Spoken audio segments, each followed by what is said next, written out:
nangis,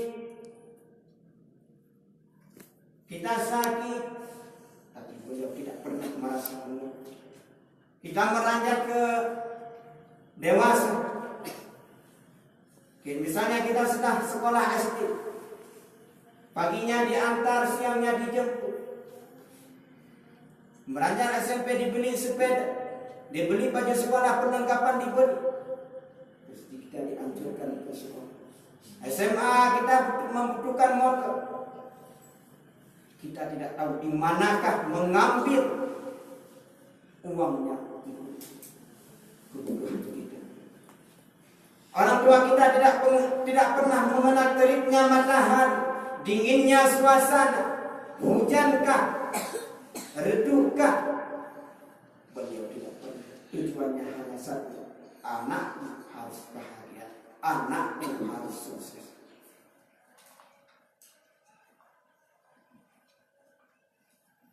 Kita lihat orang-orang di luar sana.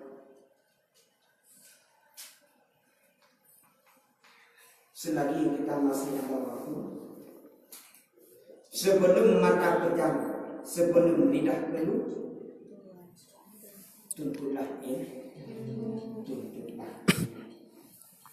Kita adalah penolong bagi orang tua kita kelak di hari yaumil qiyamah.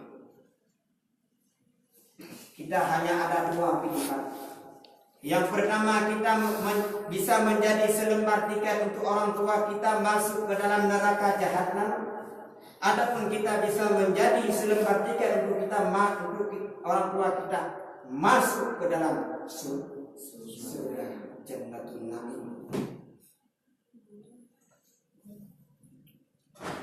Karena katakanlah hari kiamat dikumpulkan seluruh manusia, ditimbang amalannya. Misalnya bapak salah timbangannya untuk kemaksiatan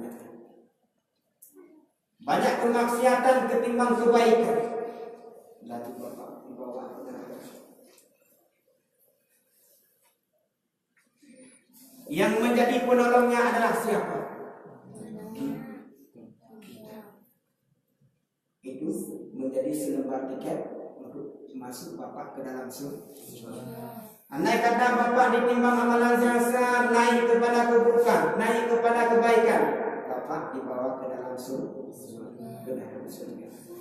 Giliran ibu pun naik kepada kebaikan, ibu pun masuk ke dalam surga.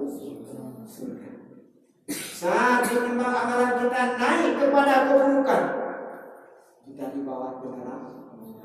Disitulah terjadi pertanggungjawaban di hadapan Allah Subhanahu wa Ta'ala. Kita datang kepada malaikat, ya malaikat, aku tidak rela hari ini aku masuk ke dalam neraka. Lalu malaikat bertanya, wahai nak, mengapa engkau tidak rela masuk ke dalam neraka, padahal amalan engkau terjerumus ke dalam lembah kemaksiatan. Kebaikan yang kau lakukan tidak sepeser. Engkau lalai, engkau sibuk. Amalanmu tetap pada keburukan. Lalu si anak pun bertanya, wahai malaikat, ya malaikat, aku lalai hidup di dalam dunia.